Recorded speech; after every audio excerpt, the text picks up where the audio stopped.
Hi, welcome back to Vineeta Vijay Kumar mini blog. Hope ಎಲ್ಲ ಚೆನ್ನಾಗಿದ್ದೀರಾ ಅಂತ ಭಾವಿಸ್ತಾ ಇದ್ದೀನಿ. ನಾನು ಕೂಡ ತುಂಬ ಚೆನ್ನಾಗಿದ್ದೀನಿ. ಆ್ಯಂಡ್ ನನ್ನ ಮಗನೂ ಕೂಡ ಇವತ್ತು ಬೆಂಗಳೂರಿಗೆ ಬಂದಿದ್ದಾನೆ. ಸೊ ನನಗೆ ತುಂಬ ಖುಷಿ ಆಗ್ತಿದೆ ಅವನ ಜೊತೆ ಟೈಮ್ ಸ್ಪೆಂಡ್ ಮಾಡ್ತಾ ಇರೋದು. ಅದರಿಂದ ಇವತ್ತು ಒಂದು ಬ್ಲಾಗ್ನ ಸ್ಟಾರ್ಟ್ ಮಾಡೋಣ ಅಂತ ಹೇಳ್ಬಿಟ್ಟು. ಇನ್ನು ಭುವನೇಶ್ವರಿ ನಗರ ಕತ್ತರಗುಪ್ಪೆನಲ್ಲಿ ಗಣೇಶನ ಕೂರಿಸಿರ್ತಾರೆ 3 ದಿನ. ಅದರಿಂದ ಪಾಪನೂ ಕೂಡ ಬೆಂಗಳೂರಿಗೆ ಕರೆಸ್ಕೊಂಡೆ. ಅಲ್ಲಿ ಅದ್ದೂರಿಯಾಗಿ ಮಾಡ್ತಾರೆ. ಶುಕ್ರವಾರ ಹೋಮ ಮಾಡಿದ್ರೆ ಶನಿವಾರ ಆರ್ಕೆಸ್ಟ್ರಾ ಇರುತ್ತೆ, ಮತ್ತು ಭಾನುವಾರ ಅನ್ನದಾಸೋಹ ಮತ್ತು ಗಣೇಶ ವಿಸರ್ಜನೆ ಕೂಡ ಇರುತ್ತೆ. ನಿಜವಾಗ್ಲೂ ಅದ್ದೂರಿಯಾಗಿ ಮಾಡ್ತಾರೆ. ಡೆಕೋರೇಷನ್ ಅಂತೂ ಯಾವುದೋ ದೇವಸ್ಥಾನಕ್ಕೆ ಹೋಗ್ತಾ ಇದ್ದೀನಿ ಅನ್ನೋ ಫೀಲಿಂಗ್ ಇರುತ್ತೆ, ಅಷ್ಟು ಚೆನ್ನಾಗಿತ್ತು. ಮತ್ತು ಇಲ್ಲಿ ಶ್ರದ್ಧೆ ಭಕ್ತಿಯಿಂದ ಕೂಡ ಗಣೇಶನ ಕೂರಿಸ್ತಾರೆ. ನಾನು ಶುಕ್ರವಾರ ವೀಡಿಯೋನ ಮಾಡ್ಕೊಳಕ್ಕಾಗಿರಲಿಲ್ಲ, ಅದರಿಂದ ನಾನು ಶನಿವಾರದಿಂದನೇ ವೀಡಿಯೋನ ಮಾಡಿದೆ.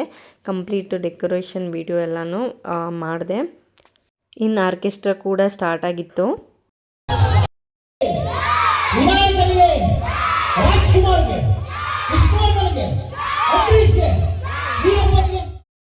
ನನ್ನ ಮಗನಿಗೂ ಕೂಡ ಫ್ರೆಂಡ್ ಕೂಡ ಸಿಕ್ಕಿದ್ಲು.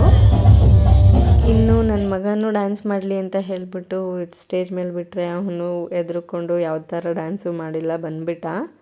ಇನ್ನು ಆರ್ಕೆಸ್ಟ್ರಾದಲ್ಲಿ ಡ್ಯಾನ್ಸು, ಹಾಡು ಎಲ್ಲನೂ ತುಂಬಾ ಸಖತ್ತಾಗಿತ್ತು. ಮತ್ತು ಇಲ್ಲಿನ ವಿಶೇಷತೆ ಅಂತ ಹೇಳಿದ್ರೆ ಲಡ್ಡೂನ ಹರಾಜು ಮಾಡೋದು. ಲಡ್ಡು ತುಂಬಾ ದೊಡ್ಡದಾಗಿರುತ್ತೆ. ಅದನ್ನು ಹರಾಜು ಮಾಡಿ ಯಾರು ತಗೋತಾರೆ ಅವರಿಗೆ ಸನ್ಮಾನ ಮಾಡಿ ಕೊಡ್ತಾರೆ. ಲಡ್ಡು 5,000ದಿಂದ ಕೊಡ್ತಾ ಇದ್ದೀವಿ. ನಾನು ಹೇಳ್ತಾ ಇದ್ದೀನಿ 5,500 ನಮ್ಮ ಶ್ರೀಕಂಠ ಮೆಡಿಕಲ್ ಅವರು 12,000 ಉಂಡಾಡಿ ಗುಂಡವರು 12,500 12,500 ಯಾವ ಥರ ಲಡ್ಡು ಹರಾಜಾಗ್ತಾ ಇದ್ದಾರೆ ಅನ್ನೋದು ನಿಮಗೆ ವಿಡಿಯೋ ಮಾಡಿ ಹಾಕಿದ್ದೀನಿ.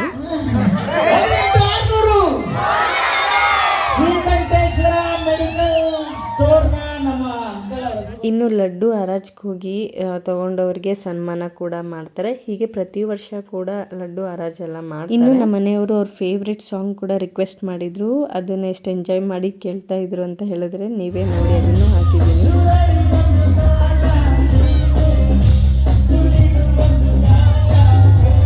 ವಿಷ್ಣುವರ್ಧನ್ ಫ್ಯಾನು, ಅದರಲ್ಲೂ ಮೋಜುಗಾರ ಸೊಗಸುಗಾರ ಆ ಮೂವಿದೆ ಸಾಂಗ್ ಕೇಳಿದ್ರು. ನಿಜವಾಗ್ಲೂ ಸಖತ್ತಾಗಂತೂ ಹಾಡು. ಹೋದ ವರ್ಷ ಅಂತೂ ಇಷ್ಟೊಂದು ಎಂಜಾಯ್ ಮಾಡಿರಲಿಲ್ಲ, ಬಟ್ ಈ ವರ್ಷ ಅಂತೂ ಕೊನೆ ತನಕ ಇರಬೇಕು ಅಂತ ಕುತ್ಕೊಂಡು ನೋಡಿದೆ.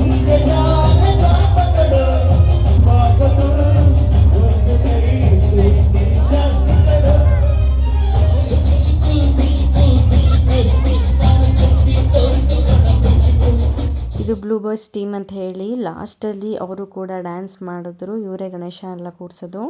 ಇನ್ನು ಕೊನೆಯಲ್ಲಿ ನಮ್ಮ ಚಿರು ಕೂಡ ಡ್ಯಾನ್ಸ್ ಮಾಡ್ತಾ ಇದೆ ಅಂತ ಹೇಳಿ ನನ್ನ ಮಗನೂ ಜೊತೆಗೆ ಬಿಟ್ಟೆ, ಆದರೆ ಅವನು ಆಡಲಿಲ್ಲ. ಮತ್ತೆ ಅವನು ಭಯ ಪಡ್ತಾನೆ ಇದ್ದ. ಫಂಕ್ಷನ್ ಕೂಡ ಮುಗಿಸ್ಕೊಂಡು ಮನೆ ಕಡೆ ಹೊರಟ್ವಿ. ಇನ್ನು ಸಂಡೇ ಗಣೇಶ ವಿಸರ್ಜನೆ ಮತ್ತು ಅನ್ನದಾಸೋಹ ಕೂಡ ಇತ್ತು.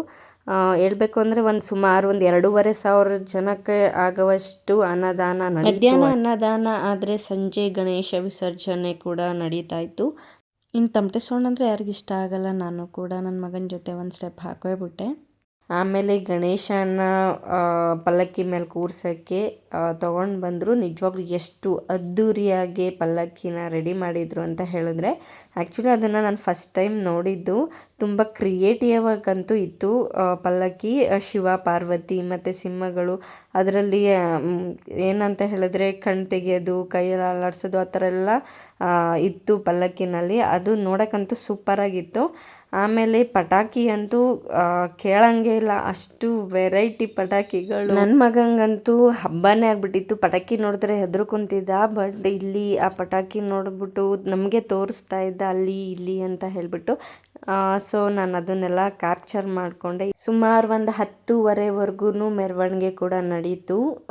ಮೆರವಣಿಗೆ ಉದ್ದಕ್ಕೂ ಎಲ್ಲ ಡ್ಯಾನ್ಸ್ ಮಾಡಿಕೊಂಡೇ ಹೋಗ್ತಾಯಿದ್ರು. ಆಮೇಲೆ ಲಾಸ್ಟಲ್ಲಿ ಸರ್ಕಲ್ ಹತ್ರ ಬಂದಾಗ ಫುಲ್ಲು ಪಟಾಕಿ ಹೊಡೆದ್ಬಿಟ್ಟು ಗಣೇಶನ ವಿಸರ್ಜನೆ ಮಾಡೋಕ್ಕೆ. ಭುವನೇಶ್ವರಿ ನಗರಲ್ಲಿ ಈ ವರ್ಷದ ಗಣೇಶ ಉತ್ಸವ ಇದಾಗಿತ್ತು. ಐ ಹೋಪ್ ನಿಮಗೆ ಈ ವಿಡಿಯೋ ಇಷ್ಟ ಆಗಿದೆ ಅಂತ ಭಾವಿಸ್ತಾ ಇದ್ದೀನಿ. ಇಷ್ಟ ಆಗಿದ್ರೆ ದಯವಿಟ್ಟು ಲೈಕ್, ಶೇರ್, ಕಮೆಂಟ್ ಮಾಡಿ ಹಾಗೂ ನನ್ನ ಯೂಟ್ಯೂಬ್ ಚಾನಲ್ನ ಸಬ್ಸ್ಕ್ರೈಬ್ ಮಾಡಿ. Thank you all.